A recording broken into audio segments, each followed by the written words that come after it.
Com relação à epidemiologia, os dados variam bastante, você vê que é de 2% a 18%, mas tem esse estudo que tem a referência embaixo que mostrou uma meta-análise de 7,2% de prevalência, sendo mais comum em meninos, né? 4:1, 2:1, do que em meninas. E claro que esses números variam porque são populações diferentes.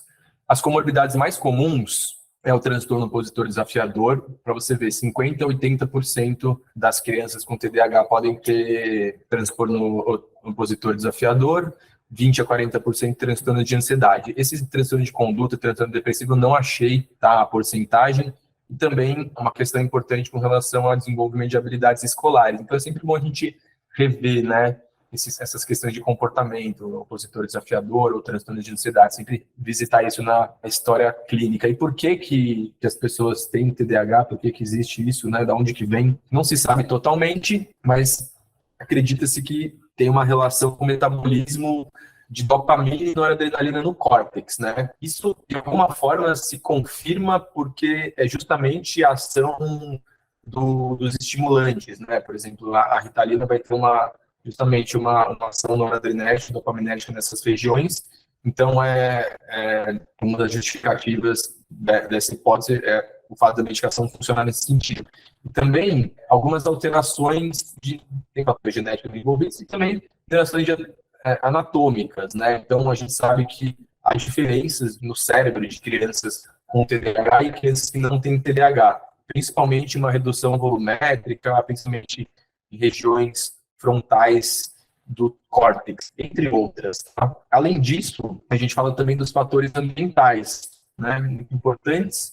O sono é bem importante. Assim, crianças que têm sono insuficiente podem ter uma exacerbação dos sintomas. Sobre dieta, parece não ser um consenso, mas estão investigando ainda com relação a corantes, flavorizantes, açúcar refinado, quanto que isso pode impactar nos sintomas, tá? De forma geral, acho que é interessante, por mais que a gente não tenha uma evidência tão robusta, é interessante sempre orientar as famílias com relação a isso. E também, prematuridade aumenta o risco de TDAH. E a gente vai entrar agora nas questões clínicas, né? A clínica pode se manifestar muitas vezes pela observação dos professores, já que essa condição costuma surgir na idade escolar, né? Ou dos pais e outros cuidadores.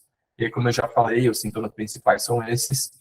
E aí a gente tem 3 tipos, né? A gente separa em 3 tipos de TDAH, o subtipo desatento, o subtipo hiperativo ou impulsivo, /impulsivo, e o combinado, que é uma mistura dos dois. Claro que a gente fala de predomínio de atenção ou predomínio de hiperatividade. Geralmente, o indivíduo vai ter um pouco de um ou de outro também. Com relação ao subtipo hiperativo e impulsivo, ele costuma surgir a partir dos 4 anos, ele vai ter o seu ápice quando a criança tem 7 ou 8 anos, e também na adolescência pode passar despercebido. Muitas vezes, assim, o adolescente ele pode se sentir inquieto, ele pode se sentir incapaz de se acalmar, mas ele pode não referir isso e conseguir controlar um pouco melhor, então pode passar despercebido. E também tem uma marcante impulsividade ao longo da vida, isso inclui substâncias, comportamento sexual de risco. Esses são os sintomas principais, tá? Isso aqui a gente vai repetir quando a gente for ver os critérios diagnósticos do DSM-TR. Então, inquietação, dificuldade em permanecer sentado, sensação de não conseguir ficar parado de correr, escalar de forma inadequada, dificuldade em brincar em silêncio, falar demais, dificuldade em esperar sua vez, responder de forma precipitada, né? E interromper os outros.